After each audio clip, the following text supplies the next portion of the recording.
Everyone, welcome to drama हट। आज हम लोग my page in the 90s का नेक्स्ट एपिसोड देखेंगे। एपिसोड के स्टार्टिंग में लिन ह्वान पूछती है, अब आप क्या बोलने वाले हैं या कितने पैसे देने वाले हैं।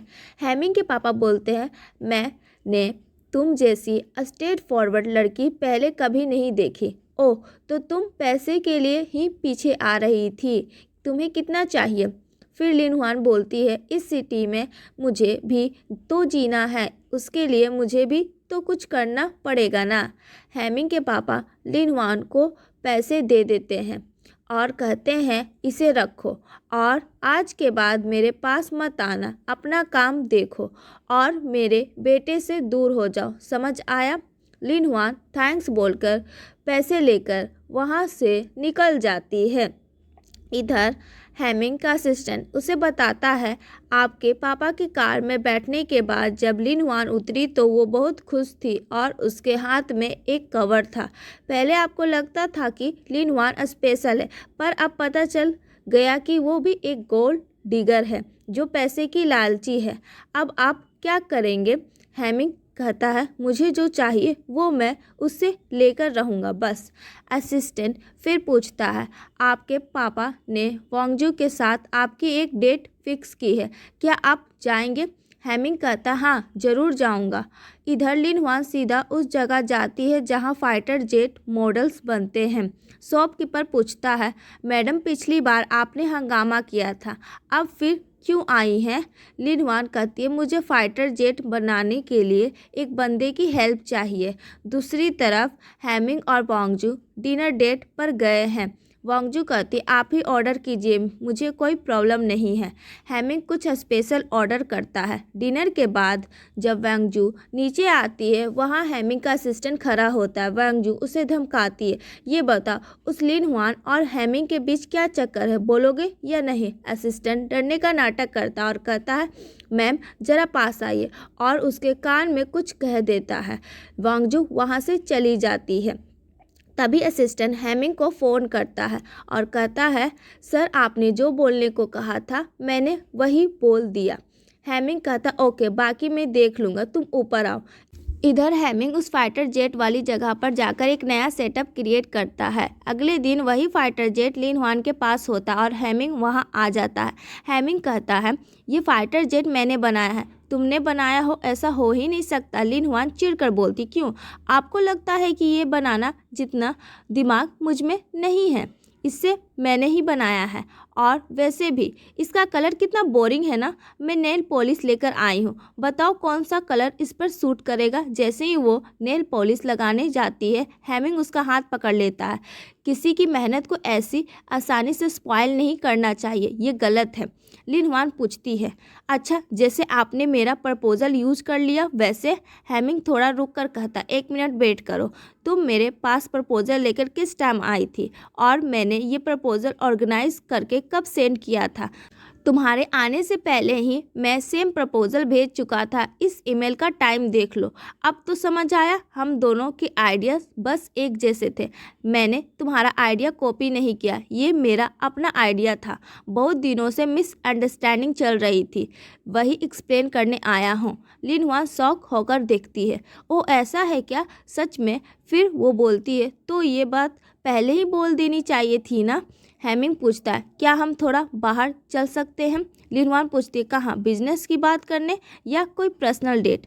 हैमिंग स्माइल करके बोलता है, पर्सनल डेट। लिन ह्वान बहुत खुश हो जाती है। दोनों एक रेस्टोरेंट में जाते हैं और दोनों लंच करते हैं। उसके बाद कार में जाते वक्त लिन ह्वान बस हैमिंग को ही देखती रहती है। हैमिंग पूछता है, तुम मुझे ऐसे क्यों देख रही हो। लिन ह्वान कहती है, देखने में क्या बुराई है, क्या आपको ये पसंद नहीं, क्या मुझे पीछे हट जाना चाहिए। हैमिंग बोलता है, तुम मेरे इतने क्लोज बस काम के लिए आई थी ना, मेरे बारे में रिसर्च भी की, अब तो तुम्हें काम मिल गया है तो अब रिलैक्स करो। लिन ह्वान पूछती है, रिलैक्स मतलब क्या आप चाहते हैं कि मैं गिव अप कर दूं।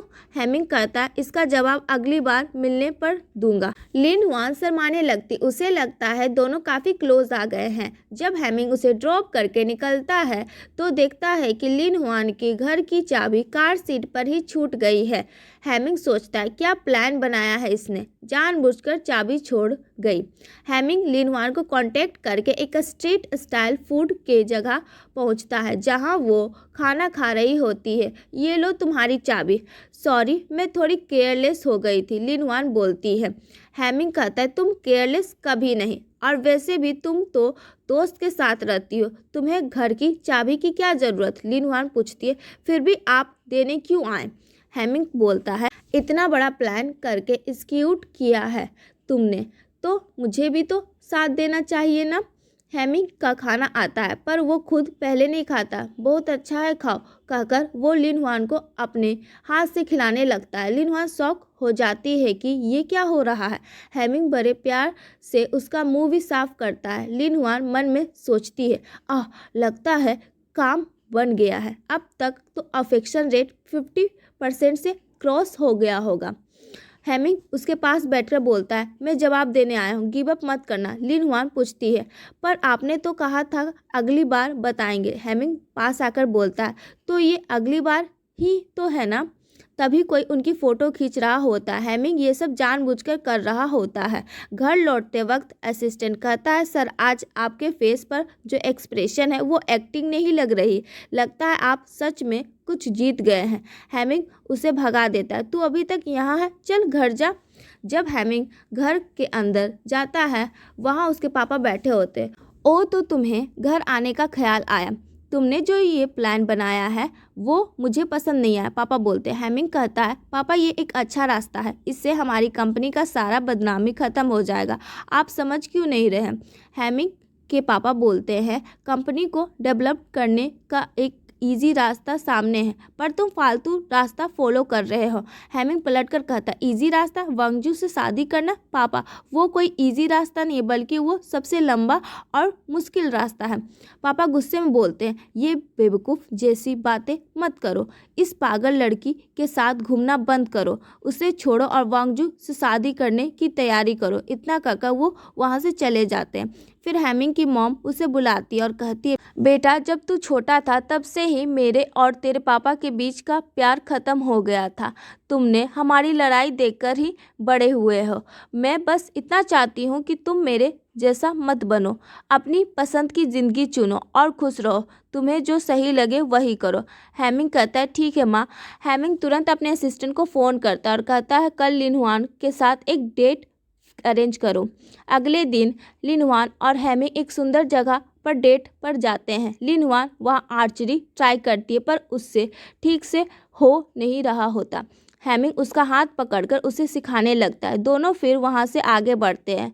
लिनहुआन एक जगह देखकर कहती है यहाँ बैठकर खाते हैं, ये पार्क जैसा सेटअप बहुत अच्छा है। जैसे ही लिनहुआन नीचे बैठने जाती है हैमिंग बोलता है ज़मीन पर मत बैठो और अपना कोट उतारकर बिछा देता है। लिनहुआन स्माइल करते हुए उसे पर बैठ जाती है और हैमिंग को कॉफ़ी देती है। ये कॉफ़ी मैं खास आपके लिए बनाकर लाई हूँ, अच्छी है ना? हैमिंग कहता है हाँ अच्छी है। उसके बाद हैमिंग लिनहुआन के बिखरे हुए बालों को छूता है, वो उसके बहुत क्लोज आ जाता है और यहीं पर ये एपिसोड ख़त्म हो जाता है। अगर आपको वीडियो पसंद आया हो तो वीडियो को लाइक करें और हमारे चैनल को सब्सक्राइब करके बेल आइकन ज़रूर दबाएं।